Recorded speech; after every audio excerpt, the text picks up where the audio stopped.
This episode of the podcast is brought to you by the Rock City Cannabis Carnival, Winter Edition, hosted by #Hydro Inc. On Saturday, December 18th, join us at the Main Street Armory in Rochester, New York, for what is surely to be the cannabis event of the year. With over 90 vendors showcasing the best flower, edibles, concentrates, infused foods and drinks, clothing designs, jewelry, CBD, and more, this event should definitely land high on your priority list.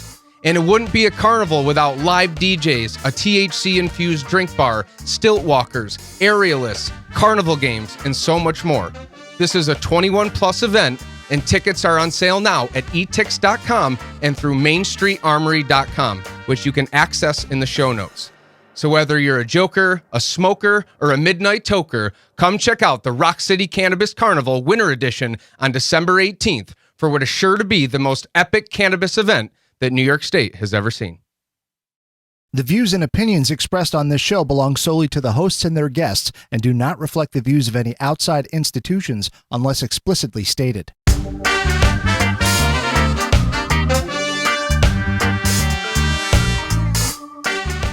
What's up, everyone? My name is Steve Vanderwall, and I'm the host of Cannabis Cum Laude, a podcast devoted entirely to cannabis. This podcast will cover a full spectrum of topics, including cultivation, business, medicine, politics, culture, advocacy, and everything in between. Because let's face it, the cannabis industry is very complicated. It's robust, and it has a ton of moving parts. So it's going to be my job to help you understand it a little bit better. So tune in every week for a brand new episode. And if you enjoy this podcast, please subscribe, rate, and review the show. And if you really, really, really like the show and are interested in sponsoring, please shoot me an email at logistics@cannabiscumlaude.com. Now enjoy the show. What's going on, everybody? Welcome back to another episode of Cannabis Cum Laude. We're doing a little bit of a special edition here. Today it's Thursday, about 1 o'clock, and we are coming off of the Rochester Cannabis Symposium that took place at the Comedy at the Carlson Event Center last night.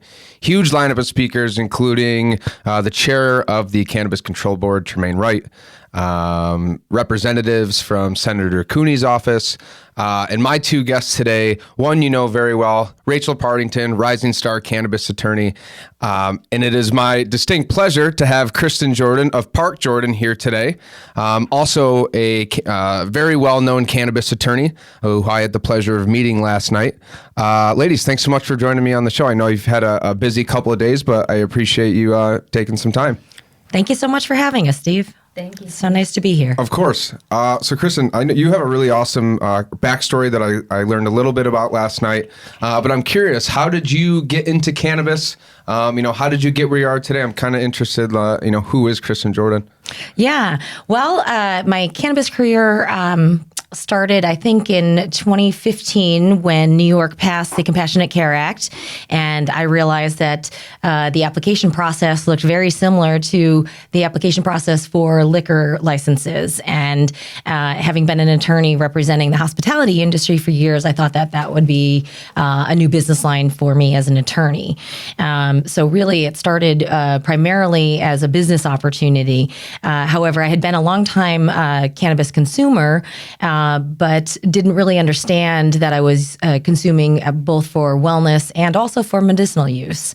I think my journey personally really started on the business side, but the trajectory includes understanding around wellness, euphoria consumption, medicinal consumption, and the social justice movement, frankly, within the advocacy space. Yeah, that's awesome. I feel like we all kind of have our little, our personal experiences with cannabis, like you said. And I like how you said medicinal or wellness. I think they're very two distinct categories. I think you do have the recreational market where it is, hey, I just want to smoke weed to get high, and that's cool. We all do that. There's also the medical market where people really do have chronic illnesses that they need, to be alleviated through cannabis, whatever that is. But I also like to hear, and I've said this a lot, cannabis also belongs in this wellness market, this daily wellness market, whether it's sleep, whether catharsis, general happiness, whatever it is. Joe Rogan said, I smoke weed to take away the angst of everyday life. And that's something that always stuck with me. So thanks for sharing. You had mentioned to me last night that you had done some work with a multi-state operator cannabis firm. We usually are really small craft focused. We don't ever really get to hear what's going on behind those scenes. Obviously those are much different operations. What was your experience like that doing that? Yeah, so I worked for one of the incumbent medical operators here in New York, a multi-state operator, and that experience was eye-opening. For the longest time, I'd really been involved on the small business side as an educator and as an activist, and frankly, it was very easy to throw stones at the what we would refer to as big cannabis, not having any insight into the actual operation of these entities. In November of 2019, I was lucky enough to get a position running the real estate department for one of the incumbent operators here in New York. And man, it was fascinating to say the least. I think I have a whole section of gray hair now as a result of that employment. But it was tiring, to say the least. I was on the road applying for licenses and securing real estate for several months at the front end of my career, and then COVID happened, and so we had to deal with what that meant for all of our retail operations and our leased properties. So it was incredibly busy. I think what's interesting about real estate in most corporate entities is that you end up touching a lot of the different departments, unlike some of the other departments in a larger corporation. But for real estate, you interact with tax, accounting, operations, licensing, really all aspects. So it was a great way for me to see firsthand how one of the big operators functions in this highly regulated industry. And, I'm sure it goes without saying, it is challenging. It is challenging for the big operators. It will be challenging for the small operators. And we're really excited. I'm really excited to see what our regulators are going to do about creating a pathway for small operators to make that challenge a little lighter. Yeah, I mean, that's where I think, and I've done my fair share of stone throwing at big cannabis, but here's the reality. With the demand that we're going to see from New York State, we are going to need their existing infrastructure to satisfy it, if we can even satisfy it right off the bat, right? How many people are in the state? 20 million. 20 million people. There's a lot of cannabis consumers, and it could arguably be the biggest cannabis market in the States, outside of California. So, 100%, especially when you include, all of our tourists and hospitality guests that come in and out of New York State and throughout the state, not just New York City, but, we have visitors that cross the border from Canada. We have visitors who come to see the falls and all the wonderful things that Western New York has to offer. But what I'm interested, and I don't know if you've ever been able to see these operations, and we're always talking about craft growing here, small scale growing, hands-on. I've seen some large operations. The largest I've ever seen and walked through was a 20,000 square foot grow, which in the grand scheme of things is still a craft grow.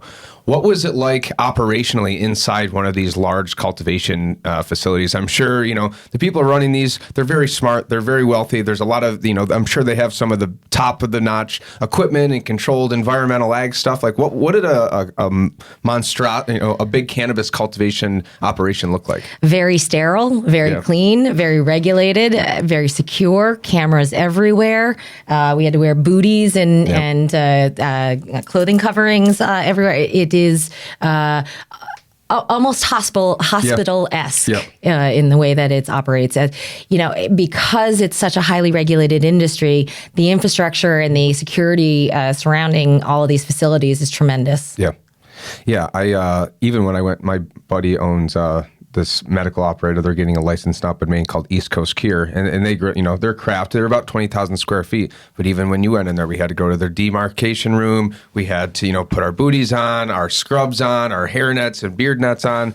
Because when you have people walking through there, you get somebody with a pathogen on, and if you're running a monster grow, that whole pathogen, that could be $1 million wiped out. So it's, cleanliness on a large scale, people need to be clean even on their home grows too. Make sure you're washing your hands, wearing gloves, etc. But it is really interesting. I mean, growing cannabis on a small scale is challenging. It's right. I've always been a small grower. Most of my friends are small growers. It's a lot of work. It's a lot of money to get up and running, especially if you're doing, some of these new LED lights, $1,500. I can imagine the costs associated with one of those cultivations. But it is fascinating. It's got to be very operationally fluent.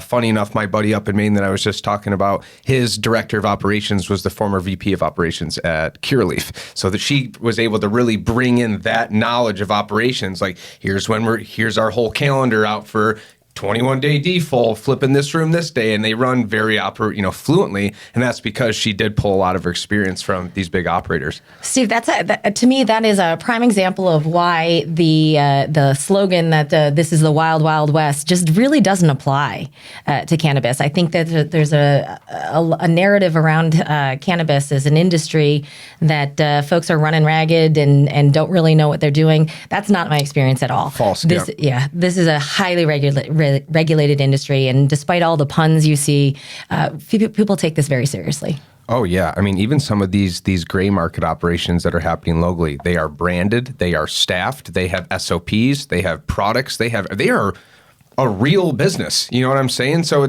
I think we're starting, a lot of people say, oh, if you sell weed, you're a drug dealer, or you're, some sort of criminal. These people are sophisticated. Right. Not to mention, running an illicit market business, not only do you have to be savvy like a regular business person, but you need to learn you need to stay out of the eyes of the law. That's right. You are, a lot of these, illicit market business owners are very brilliant people, super savvy.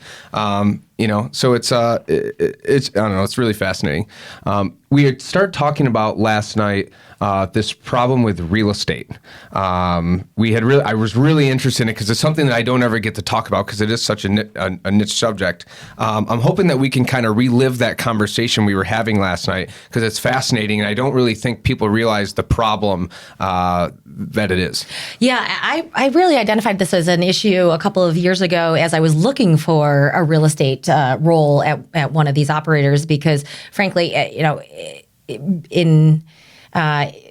given the program that we had, the existing program that we had, which was limited to medicinal in the past couple of years, there really wasn't an opportunity for me to bring my skill set and real estate and law to the industry until and unless we passed our adult use bill and the medical operators were more sophisticated in their outlook on real estate. So I was really fortunate to have this role with one of the incumbent operators.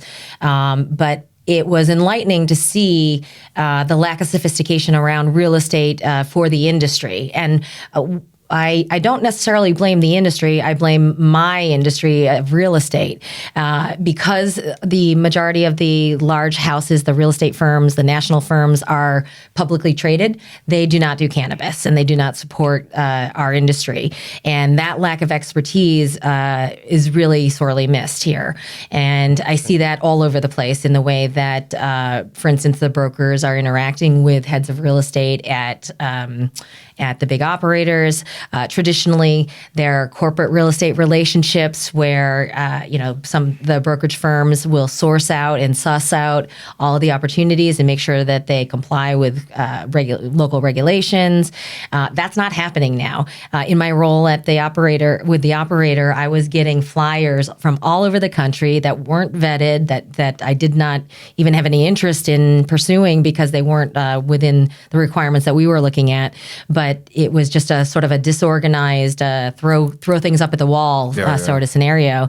And in my role, I was a department of one, and so to have to suss through mountains of flyers from all over the country, it just didn't make any sense. And so in that role, I would complain and try to find the resources I was looking for. Unfortunately, I was restructured out of a position in March, and I realized, this is an opportunity. And so my business partner, Barrington Rutherford, who is a chairman of the board for Park Jordan, is currently my counterpart at Cresco, one of the other operators based in Illinois, and he will join me by the end of the year to be a principal at Park Jordan, but he and I would complain all the time that we just didn't see the resources that were typically available in our other areas of commercial real estate.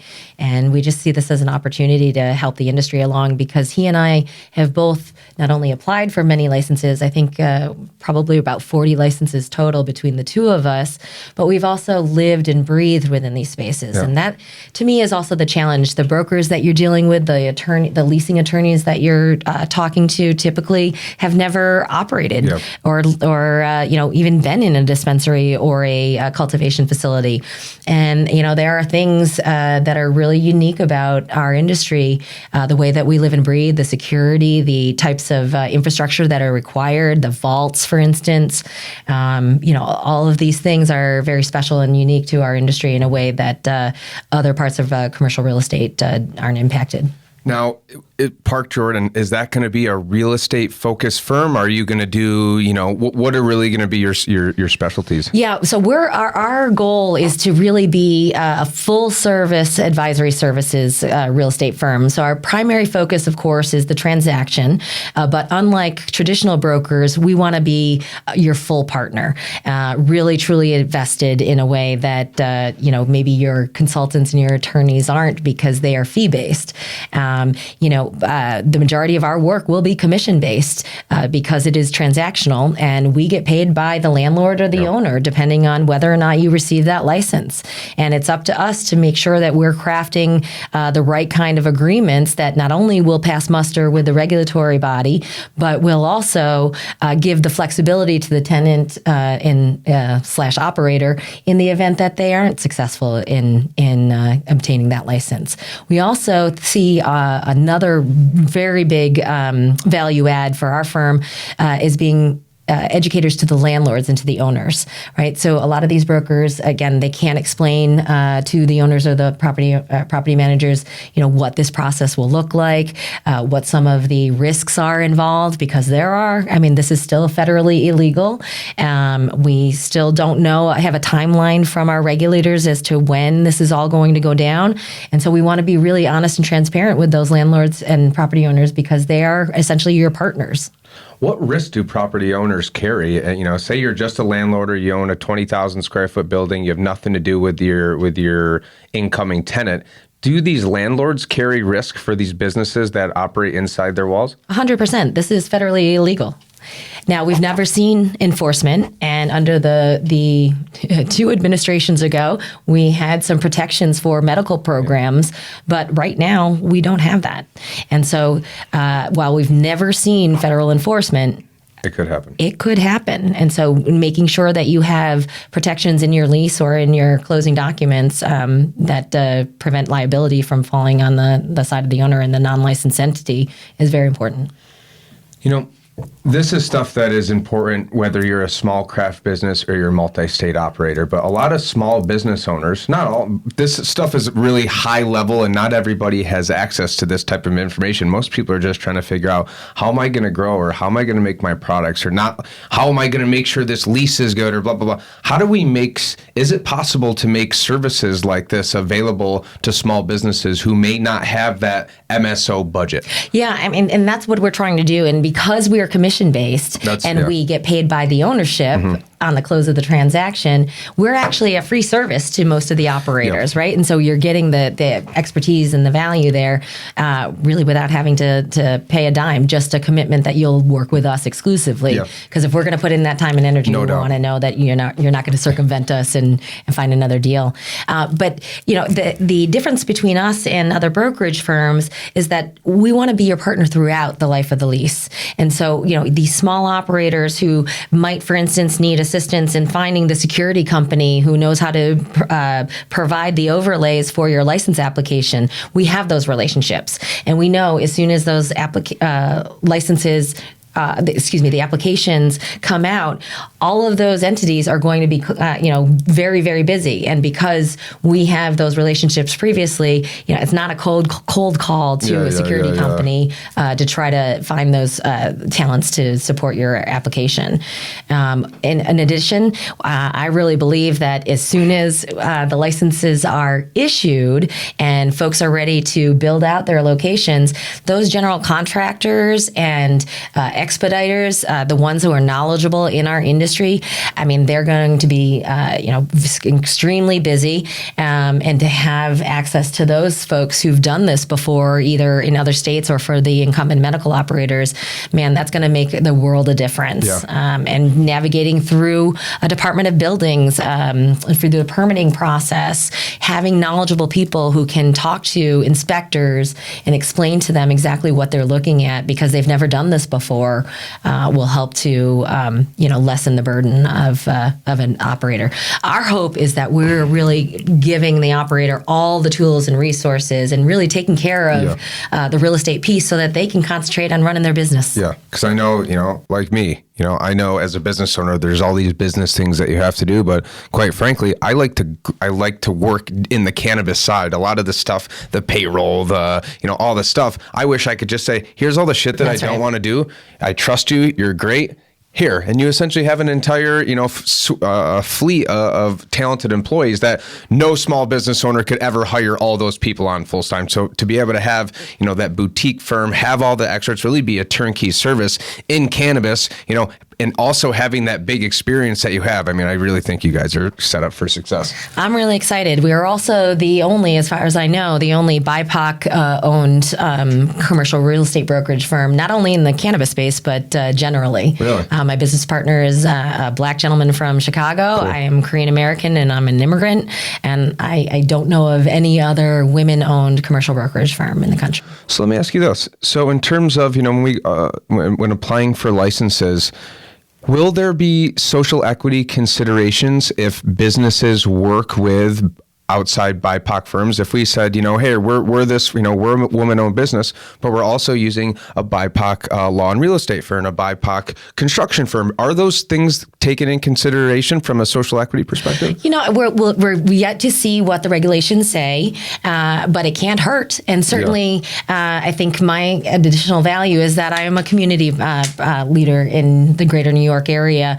I also wear another hat where I am the founder of the Asian Cannabis Roundtable. And so bringing additional resources that are BIPOC and marginalized communities, I think always is beneficial for any small business. Huge. Yeah. And it really, as we start to look at our build out and what it looks like, it's like, I want to keep all the business as close to home as possible, the GCs, the plumbers, the electricians, and really make it a community thing, and I think I genuinely think that that's how it is for most of the cannabis industry. It is very community-based. People genuinely want to see local entities rise up and all the surrounding partners rise up. So, isn't it a unique industry? I don't see that in any other area, in law, in real estate. Just this community of people who really want to help other people is tremendous. The plant brings people together. Maybe that's just us as New Yorkers. I don't know. It is. Well, you've been awfully quiet over there, just absorbing everything. Well, Kristin has a lot of expertise to talk to, so sure I'm just quietly fangirling her over here. Yeah, it was. There was a lot of firepower on that stage last night between the real estate conversations, the MRTA kind of overviews, Jason's tax analysis, which still hurts me knowing what at the end of the day what these taxes are going to be on retail. And one of the things that we were talking about before we got here was taxes and cultivation and this concept of 280E. And, before we wrap up, this is something that I'm personally interested in. Could you tell our audience a little bit about how 280E works and how it affects cannabis or how it affects businesses? 280E is a section in the U.S. tax code that prevents cannabis businesses from deducting the normal business deductions. The only deduction, and forgive me, I am not a tax attorney, but as far as I understand, the only deduction that is permissible is the cost of goods, which is actually your plant material. odd way that all played out. But that really presents such a onerous tax burden on these companies that, in a lot of ways, plant touching businesses are, almost prohibitive in a lot of ways. So that is something that absolutely we'd love to see addressed on the federal level. Yeah, I mean, that is kind of a shock to me because when I think COGS, especially from a cultivation perspective, that's everything. It's utilities, it's water, it's newts, it's rockwool cubes or soil or whatever.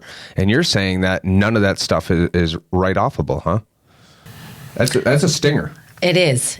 I would suggest you have a tax professional who can speak to this in a little greater detail. Jason, I'm coming for you. It is. It's challenging, and it makes it. Everybody does think that, you get into this cannabis business and you're rich, right? You're in the drug market, and you can make good money, but it is not all profit. It is far from that. I know people who are running very, very, very successful legal adult use businesses, killing it, but they're still getting taxed at damn near over half their money. That's right. It's, on top of all the labor and on top of utilities, it does become very difficult. But then the issue is, well, if we federally legalize, great, that goes away, but it introduces another problem of big cannabis takeover. I personally think that there is plenty of room to coexist, right? We look at the beer market. You can walk into Wegmans, buy a 30-pack of Bud Light for $13, or go to other half brewing and get a 4-pack for $24, and they sell out every single week, right? They'll never be as big as Anheuser-Busch. Their costs will never, their margins weren't made, but the point is I think craft cannabis and big cannabis can exist, but people in the small scale have to understand that there is a ceiling. Be okay with making your few $1,000,000 a year. That's right. Focus on quality. Don't try to get too big. I see so many people who have, and I've had these thoughts too. If I can grow this size, I can grow quadruple that size. I can add another 10,000 square feet. It's a lot. And if you don't have the right staff and the know-how, it can easily turn for the worst. So I challenge everybody, maximize your small square footprint because you can. And if you do it right and you take care of your plant and you do all the right things, you can make a hell of a living in a very small square footprint. 100%. So, that's about the time we have today. Does any closing remarks, any burning things, anything exciting coming up? Actually, I do want to say, where can people find you? So I can be found at parkjordan.com. You can email me. My name is Kristin, Kristin, Jordan, Jordan, at parkjordan.com. Cool. Well, thank you both so much for joining us today. It's such a fun podcast because one week we'll have a small grower, one week we'll have a business, one week we'll have a legal person, tax, and it's so cool to just kind of this industry, there's so much to learn. And once you think you have a grasp on something, you realize there's a whole nother universe of things that you don't know. So this is something that I was personally very uneducated about. I think our audience will be very grateful. So thank you both for joining. I appreciate it. Steve, I'm so glad to have met you, and I'm so grateful for the work that you're doing here in the greater Rochester area. It's so important to educate people and to bring them into the conversation. This progressive bill that we just passed only happened because lay people got involved and cared about these issues. And, unlike any other industry, people care about cannabis. Really? It matters to people. There are stakeholders that are patients, business owners. It runs the gamut. It touches so many people. It's one of the few issues that is bipartisan. Yes. Now, how we get there, that is a partisan issue. But the fact that we need to legalize, the fact that we need to bring people out of jail, that we need to right the wrongs of criminalization, we all agree on these things. Yeah, we do. And that's the one thing I love about cannabis. It doesn't matter if you're Democrat, Republican, Libertarian, male, female, trans, gay, straight. People love cannabis. They'll vote for cannabis. And it seems to be the one unifying political thing that people will say, I don't care what the party line is, I'm going to vote for cannabis. Right. So I do have I've been very happy with the way Governor Hochul has, really came in and laid the hammer down and put things in motion that should have been put in motion a long time ago. And I think at this rate, I think it looks good for her at the ballot box next year. Cannabis people, we've seen it in Michigan. They come out and vote. And so far, I'm really excited with everything that's happened. New Yorkers have a short memory, but let's remember that we lived under a different administration who wanted a different bill. Very different. That was a very challenging fight with that administration. And the fact that it turned out as well as it did is kind of a miracle, to be honest. But I'm thrilled. Well, thank you, everybody. That's been another episode of Cannabis Cum Laude. Kristin Jordan here from Park Jordan, and my good friend Rachel Partington here today, talking cannabis and real estate and multi-state operators. Thanks for joining us. We'll see you next week. Thanks to our friends here at Rockbox Recording and Production in Rochester, New York. They are a full professional podcast and video studio designed by a radio guy for podcasters. Audio, video, voiceovers, editing, whatever. Mouth off at rockbox.com. You can follow Cannabis Cum Laude on LinkedIn and all other social media platforms, as well as Cannabis. And if you'd like to help support the show, search up Cannabis Cum Laude on Patreon. And of course, all of those links are in the show notes. Thanks for watching and listening.